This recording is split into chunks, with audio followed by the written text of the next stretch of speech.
நம்ம கார்ல, பைக்ல எல்லாம் இருக்கிற பேட்டரிஸ் இருக்கு இல்லையா? ஸோ அதெல்லாம் கொஞ்சம் வீக் ஆயிருச்சுனாலோ, இல்ல யூஸ் பண்ணவே முடியலனாலும் நம்ம என்ன பண்ணுவோம்? தூக்கி தூர போட்டுருவோம் இல்லையா?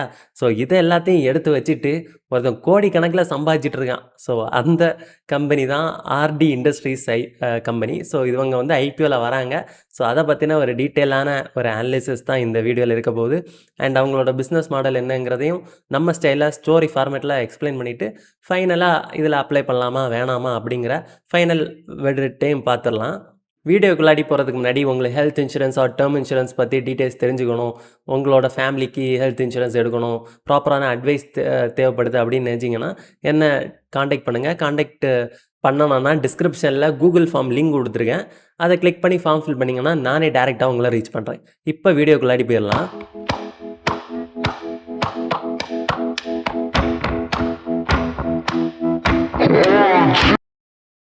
ஸோ ஃபர்ஸ்ட் இந்த ஐபிஓ டீட்டெயில்ஸ் பற்றி பார்த்துடலாம்.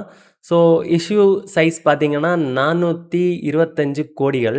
ஸோ இதில் 320 கோடி வந்து ஃப்ரெஷ் இஷ்யூ, ரிமைனிங் 105.87 crores வந்து பார்த்தீங்கன்னா ஆஃபர் ஃபார் சேல், அதாவது ஓனர்ஸ் வந்து செல் பண்ணுற ஷேர்ஸ். அதே மாதிரி ப்ரைஸ் பேண்ட் பார்த்தீங்கன்னா 50லேருந்து 53 ரூபா ஒரு ஈக்விட்டி ஷேருக்கு. And face value 2000 and lot size பார்த்தீங்கன்னா 281 ஷேர்ஸ்.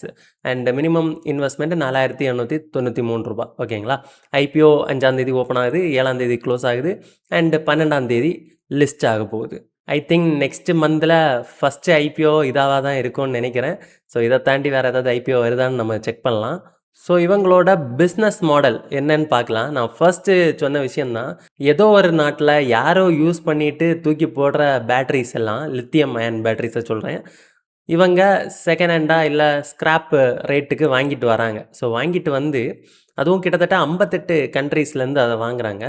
ஸோ அதை டோட்டலாக வாங்கிட்டு வந்து அதில் இருக்கிற லெட்டை மட்டும் தனியாக எடுத்து அதை ஒரு ஆக்சிஜன் என்ரிச்மெண்ட் அண்ட் சம்திங் அவங்க சொல்கிற விஷயம் மூலமாக அதை என்ஹான்ஸ் பண்ணி இல்லை அதை மெல்ட் பண்ணி அதை ப்ராப்பரான ஒரு நல்ல குவாலிட்டியான லெட்டாக மாற்றுறாங்க. அது மட்டும் இல்லாமல் அதில் வேல்யூ அடிஷனாக இவங்க calcium, antimony, tin or silver, so இந்த மாதிரியான மெட்டீரியல்ஸை அலாய் பண்ணியும் இவங்க அதை ப்ராப்பராக செல் பண்ணுறாங்க. ஸோ இப்படி அலாய் பண்ணுறதுனால இவங்களுக்கு அதிகமான மார்ஜினில் அதை விற்க முடியுது, அதாவது ஹை ப்ரைஸு விற்க போகிறாங்க. ஸோ அதில் முக்கியமான ஒரு கிளைண்ட் தான் இவங்களுக்கு அமர் ராஜா பேட்டரிஸ். ஓகேங்களா? ஸோ அண்ட் இவங்களோட லெட்டு வந்து 99.98% பியூரிட்டியோடு இருக்குது. ஸோ இது ஒரு நல்ல விஷயம். ஸோ பிஸ்னஸ் மாடல் ரொம்ப சிம்பிளாக இருந்தாலும் இதில் ஒரு பெரிய ரிஸ்க் இருக்குது.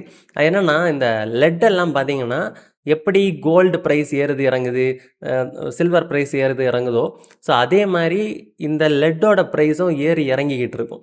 ஸோ இப்போ ஒரு எக்ஸாம்பிளுக்கு இவங்க வெளிநாட்டிலேருந்து இந்த லெட் ஆசிட் பேட்டரியோட அந்த பார்ட்ஸ் எல்லாம் அப்படியே எடுத்துகிட்டு வராங்கன்னு வச்சுக்கோங்க. அந்த லெட்டோட காஸ்ட்டு கூட தானே வாங்குவாங்க. ஸோ அப்படி வாங்குறப்ப லெட்டு வந்து ஒரு 100 ரூபாய்க்கு கிடைக்குதுன்னு வச்சுக்கோங்க. அது வந்து 1 மந்த் ஆகும் எப்படி இந்தியாவில் வந்து ரீச் ஆகி இவங்க அதை ப்ராசஸ் பண்ணி அதை சேல் பண்ணணும்னா. ஸோ அந்த 1 மந்த்துக்கு உள்ளாடி இவங்களுக்கு காஸ்ட்டு கம்மியாயிருச்சுன்னு வச்சுக்கோங்க, லெட்டோட ப்ரைஸ் ட்ராப் ஆகுது. ஸோ அப்போ வந்து இவங்களோட கஸ்டமருக்கு செல் பண்ணுறப்ப கம்மி ப்ரைஸு தான் விற்றாகணும். ஸோ இந்த மாதிரி சிச்சுவேஷனை இவங்க எப்படி ஹேண்டில் பண்ணுறாங்கன்னு பார்க்குறப்ப சூப்பரான ஒரு மெத்தட் பண்ணுறாங்க. ஆப்ஷன்ஸ் ட்ரேடிங் பண்ணுறவங்களுக்கு இது நல்லாவே கனெக்ட் ஆகும்னு நினைக்கிறேன். ஸோ அது என்னென்னா, back to back pricing. So முக்கியமான ஒரு விஷயம் ஃபஸ்ட்டு சொல்ல மறந்துட்டேன்.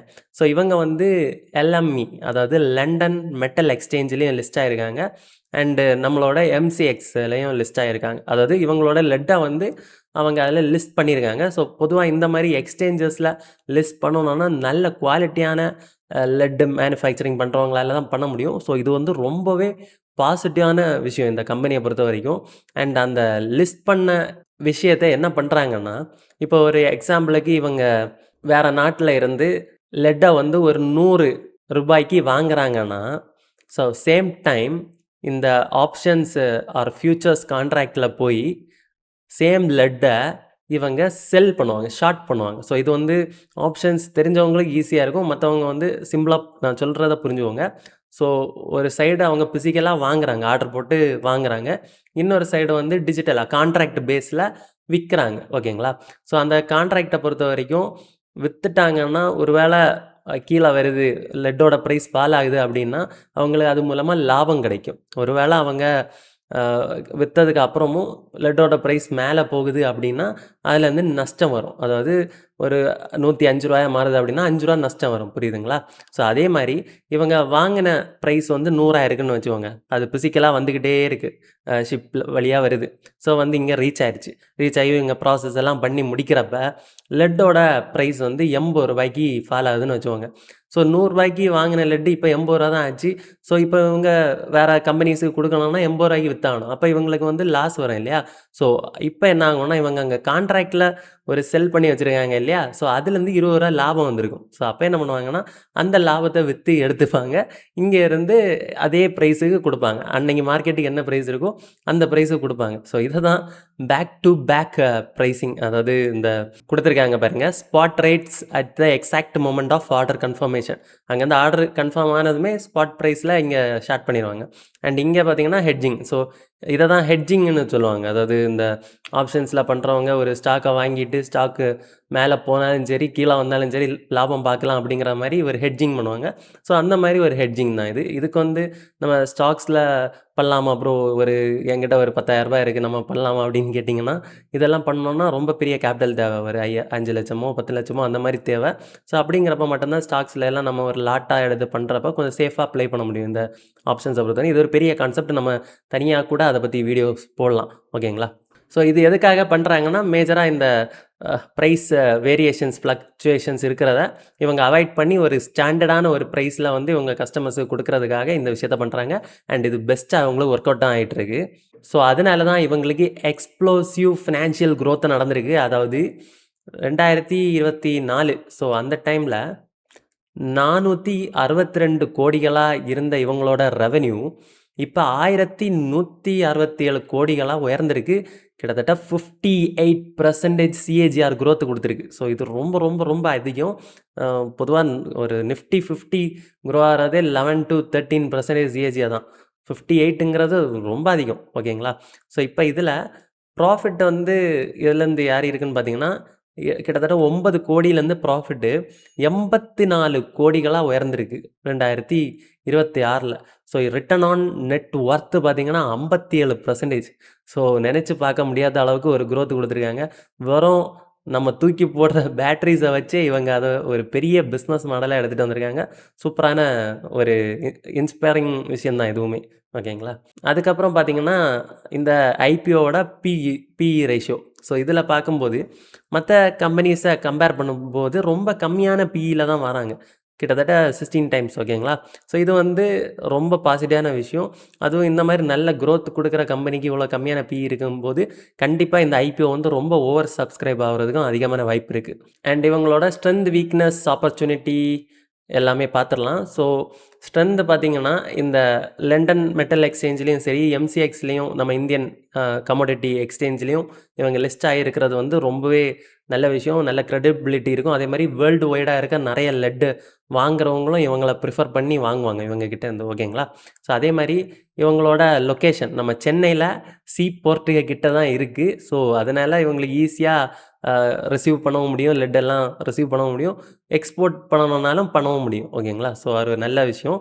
அதுக்கப்புறம் வீக்னஸ்ன்னு பார்த்தீங்கன்னா இது வரைக்கும் ஒரு சிங்கிள் கிளைண்ட் தான் பெருசாக இவங்களுக்கு கான்ட்ரிபியூட் பண்ணுறாங்க. கிட்டத்தட்ட 40% கிட்ட பேட்ரிஸுக்கு அந்த பார்ட்ஸ் வாங்குறது பார்த்திங்கன்னா Amara Raja energy and mobility limited. So இவங்க 2 பேரும் தான் இவங்களுக்கு அதிகமான ஆர்டர்ஸ் கொடுக்குறது. ஸோ அதனாலே இது ஒரு வீக்னஸ் தான். பொதுவாக நம்ம நிறைய ஐபிஓஸில் பார்த்துருப்போம். ஒரு கம்மியான கிளைண்ட்ஸ் இருந்தாலே திடீர்னு அந்த கிளைண்ட்டுக்கு ஏதாவது பிரச்சனை நடந்தாலும் சரி, இல்லை அந்த கிளைண்ட் வாங்காமல் விட்டாலும் சரி, நமக்கு வந்து ரெவென்யூ டோட்டலாக ட்ராப் ஆயிரும் இல்லையா? ஸோ அதனால தான் இது வீக்னஸில் ஆட் பண்ணியிருக்கேன். அண்ட் ஆப்பர்ச்சுனிட்டிஸ் பார்த்திங்கன்னா புதுசாக வந்த battery waste management rule. So இது வந்து பார்த்திங்கன்னா 2026 இப்போ தான் வந்திருக்கு. ஸோ இது என்னென்னா ஒரு அன்ஆர்கனைஸ்டு கம்பெனிஸ் இருக்குதுன்னு வச்சுக்கோங்களேன். ஸோ அதுக்கிட்டேருந்து பேட்டரிஸ் மேனுஃபேக்சரிங் பண்ணுறாங்க அப்படின்னா அவங்க வந்து நிறைய அந்த வேஸ்ட் எல்லாம் அதுலேருந்து வரும். அதுலேருந்து நிறைய டாக்ஸிக்கான திங்ஸ் எல்லாம் வெளியே வரும், அந்த கேஸஸ் எல்லாம். ஸோ இதெல்லாம் வந்து பார்த்திங்கன்னா இந்த மேனேஜ்மெண்ட் ரூல்ஸ் படி அதில் லைசன்ஸ் இல்லாத, ரெஜிஸ்டர் இல்லாதவங்கள எல்லாத்தையும் அன்ஆர்கனைஸ்டாக இருக்கிறவங்க எல்லாரையும் கேன்சல் பண்ணிடுவாங்க. ஓகேங்களா?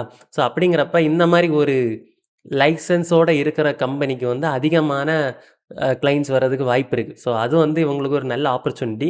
அண்டு த்ரெட்ஸ்ன்னு பார்த்தீங்கன்னா லாங் டேர்மாக ஃபோக்கஸ் பண்ணும்போது லித்தியம் அயான் பேட்டரியோட எஃபிஷியன்சி அவ்வளோவா இல்லை. ஸோ அதனால் அதை கொஞ்சம் கொஞ்சமாக மாற்றி வேறு பேட்டரிஸை கன்வெர்ட் பண்ணுறதுக்கு வாய்ப்பு இருக்குது ஃப்யூச்சரில். ஸோ அதனாலே இது வந்து ஒரு பெரிய த்ரெட்டு தான் இவங்களுக்கு. அண்ட் அதையும் ஓவர்டேக் பண்ணுற மாதிரி சில விஷயங்கள் பண்ணுறாங்க. அதை லேட்டர் பார்ப்போம். அண்ட் இன்னொரு த்ரெட்டுன்னு பார்த்தீங்கன்னா இந்த என்வரான்மெண்ட் ஃபேக்டர் தான். இப்போ எப்படி 2026 ஒரு வேஸ்ட் மேனேஜ்மெண்ட் ரூல் வந்துச்சோ, அதே மாதிரி இனி ஃப்யூச்சர்லேயும் ஏதாவது ஒரு வேஸ்ட் மேனேஜ்மெண்ட் ரூல் அப்டேட் பண்ணாங்க அப்படின்னா இந்த கம்பெனிக்கும் ஒரு வேளை அதனால இம்பேக்ட் வர்றதுக்கும் வாய்ப்பு இருக்குது. ஓகேங்களா? ஸோ அதுக்கப்புறம் மார்க்கெட் ஷேர். ஸோ இப்போ இதை தான் நம்ம ப்ரீவியஸாக பார்த்தோம். அது என்னென்னா அன்ஆர்கனைஸ்டு செக்டார், அதாவது இந்த ஃபீல்டில் இந்த மாதிரி ஸ்க்ராப்பை மேனுஃபேக்சரிங் பண்ணி அதுலேருந்து லெட்டெல்லாம் எடுத்து கொடுக்குற கம்பெனிஸ் பார்த்திங்கன்னா அன்ஆர்கனைஸ்டாக இருக்கிறது 20% இருக்காங்க. அண்ட் ஆர்கனைஸ்டாக இருக்கிறது 45% இருக்காங்க. ஸோ இது வந்து அந்த அவங்களோட டோட்டல் கான்ட்ரிபியூஷன் 45%. அண்டு அன்ஆர்கனைஸ்டாக 20% இருக்காங்க. ஸோ இப்போ இந்த ரூல்னால் இந்த அன்ஆர்கனைஸ்டாக இருக்கிறவங்க வந்து வெளியே போயிடுவாங்க. அதாவது அவங்களுக்கு அந்த லைசன்ஸ் கேன்சல் ஆகிரும், அவங்க வெளியே போயிடுவாங்க. ஸோ இவங்க கிட்டேருந்து வாங்கிட்டு இருந்தவங்க எல்லாம் மிச்சம் இருக்கவங்க கிட்டேருந்து வாங்க ஆரம்பிப்பாங்க. ஸோ அப்போ என்ன ஆகும், இந்த ஆர்டி இண்டஸ்ட்ரீஸுக்கும் கண்டிப்பாக அதுலேருந்து ஒரு குறிப்பிட்ட மார்க்கெட் ஷேர் போகிறதுக்கான அதிகமான வாய்ப்பு இருக்குது. ஓகேங்களா? ஸோ அதான் இங்கே சொல்லியிருக்கேன். ஸோ இதுதான் இவங்களோட மோட்டுன்னு சொல்லலாம். ஸோ என்னென்னா battery management waste management rules பார்த்திங்கன்னா 100% வந்து டிஜிட்டல் ட்ராக்கிங் பண்ணுறாங்க. ஸோ அதனால் பல கம்பெனிஸ் அன்ஆர்கனைஸ்டு கம்பெனிஸ் பேங்க்ரப்ட் ஆக வாய்ப்பு இருக்குது. ஸோ இவங்களுக்கு அது ஒரு நல்ல பாசிட்டிவான விஷயம். அண்ட் அந்த லைசன்ஸ் ஆர் ரெஜிஸ்ட்ரேஷன் என்னென்னு பார்த்தீங்கன்னா சிபிசிபி. ஓகேங்களா? அதான் அந்த ரெஜிஸ்டர்டு விஷயம்.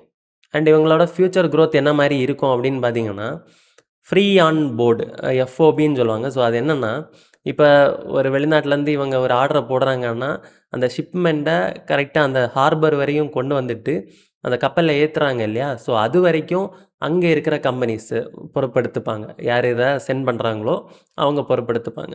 ஒன்ஸ் அது கப்பலில் ஏறினதுக்கு அப்புறம்லேருந்து இங்கே வந்து சேர்றது வரைக்கும் ஃபுல்லாக இவங்க தான் அதை டேக் கண்ட்ரோல் பண்ணுற மாதிரி இருக்கும். ஸோ அதான் எஃப்ஓபின்னு சொல்லுவாங்க. ஸோ இது எதனால் இந்த மாடல் பாசிட்டிவ்னு பார்த்தீங்கன்னா இவங்க நினச்ச மாதிரி அந்த மோட் ஆஃப் டிரான்ஸ்போர்ட்டில் இவங்களால கொண்டு வர முடியும். ஸோ அது வந்து இவங்களுக்கு பாசிட்டிவ்னு சொல்கிறாங்க. அண்ட் அதை தாண்டி ஸ்ட்ராட்டஜிக் மெர்ஜர். ஸோ இது வந்து பைலட் இண்டஸ்ட்ரீஸ் அப்படிங்கிற ஒரு கம்பெனியை வந்து இவங்க மெர்ஜ் பண்ண போகிறாங்களாம், வாங்க போகிறாங்களாம். ஸோ அது வாங்குறதுனால நார்த் இந்தியன் மார்க்கெட்லேயும் அதிகமாக கான்ட்ரிபியூட் பண்ணலான்னு யோசிக்கிறாங்க. ஸோ இப்போ சவுத் இந்தியா, சென்னை மாதிரியான இடத்துல அதிகமாக இருக்காங்க. அண்ட் நார்த் இந்தியாலேயும் இதன் மூலமாக இவங்க ஊடுறதுக்கு வாய்ப்பு இருக்குது. And product diversification. ஸோ இப்போ வந்து பார்த்திங்கன்னா நம்ம லெட் ஆசிட் பேட்ரி வந்து அந்த அளவுக்கு இல்லை அப்படின்னு நினைக்கிறதுனால ஃப்யூச்சரில் plastic granule manufacturing and recycling copper and tin, so இதுக்கெல்லாம் பண்ண போகிறாங்க. ஸோ அது இப்போலேருந்தே பண்ணிட்டு தான் இருக்காங்க. அதை சைடில் கொஞ்சம் கூட எக்ஸ்பேண்ட் பண்ண போகிறாங்க. அப்படிங்கிறப்ப நிறைய ப்ராடக்ட்ஸ் இவங்க பண்ணுறதுனால ஏதாவது ஒன்று ஃபெயிலியர் ஆனாலும் மிச்சம் இருக்கிறத அவங்களோட ரெவென்யூவை காப்பாற்றும். ஸோ இந்த ஐபிஓவில் அப்ளை பண்ணலாமா வேணாமான்னு பார்த்தீங்கன்னா நான் பர்சனலாக கண்டிப்பாக அப்ளை பண்ண தான் போகிறேன்.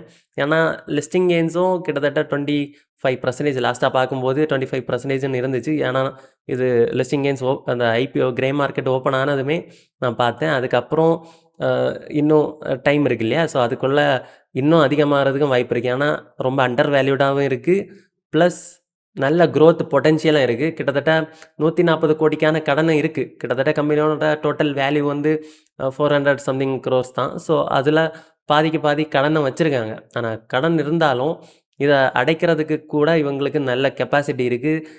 சின்ன சின்ன ஸ்க்ராப்பை வச்சு இவ்வளோ பெரிய பிஸ்னஸ் பண்ணிகிட்ருக்காங்கங்கிறப்ப ஒரு நல்ல பிஸ்னஸ் தான். எனக்கு பார்க்குறப்ப ஒரு சூப்பரான பிஸ்னஸாக தோணுது.